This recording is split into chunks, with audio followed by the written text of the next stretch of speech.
বাংলাদেশের অর্থনীতিতে সুদি কারবার হয় আমাদের ইবাদত কোন পর্যায়ে চলে যাচ্ছে? ভাইরা আমার, আমাদের রাষ্ট্র সরকারে যারা যখন থাকে লোন নেয়, সুদি লোন, মাথা পিছু হারে আমাদের উপর সেই সুদের হার বর্তায়।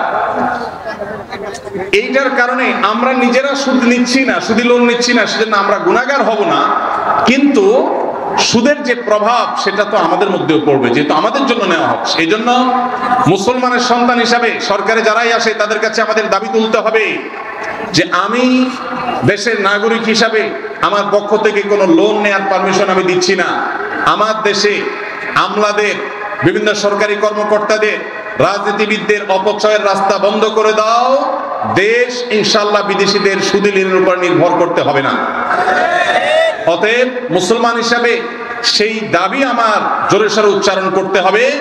আমাদের দেশের অর্থনীতি কত বছর আর বিদেশি সুদি লোনের উপর নির্ভর করে থাকবে?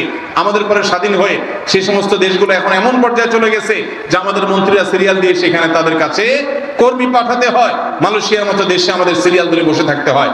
আমাদের এই প্রিয় স্বদেশ সুদি লোনের উপর নির্ভর করতে হবে না যদি দেশের অপচয় এবং অপাত্রে, অজায়গায় কুজায়গায় অপব্যয় ইত্যাদি বন্ধ করা হয়।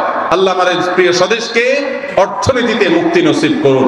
যতদিন আমরা অর্থনৈতিক মুক্তি নসিব না হবে আমাদের, ততদিন পর্যন্ত বিদেশিরা 10 টাকা লোন দিবে, 15টা শর্ত দিবে সাথে, আমরা মুক্তি পাবো না। আল্লাহ আমাদেরকে সেটার তৌফিক দান করুন।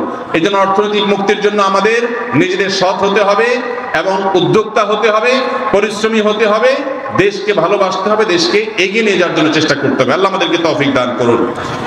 আমি একজন মেডিকেল শিক্ষার্থী, রমাদানের মধ্যেও ক্লাস ওয়ার্ড ডিউটি চলে, আমলের তেমন সুযোগ পাই না, আমার করণীয় কি? পুনশ্চ বর্তমান পরিস্থিতিতে ক্লাসে বা বাইরেও চোখের হেফাজত করা কঠিন।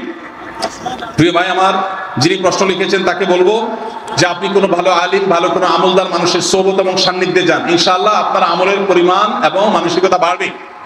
আর ডিউটির মধ্যে থেকেও আপনি বেশিরভাগ আমলই করতে পারেন, তেলাওয়াত করতে পারেন, দোয়া করতে পারেন, জিকির আজকার করতে পারেন, ইস্তেগফার করে, এগুলো ডিউটি ফাঁকে ফাঁকে আপনি করতে পারেন, ডিউটি কোনো অসুবিধা হবে না।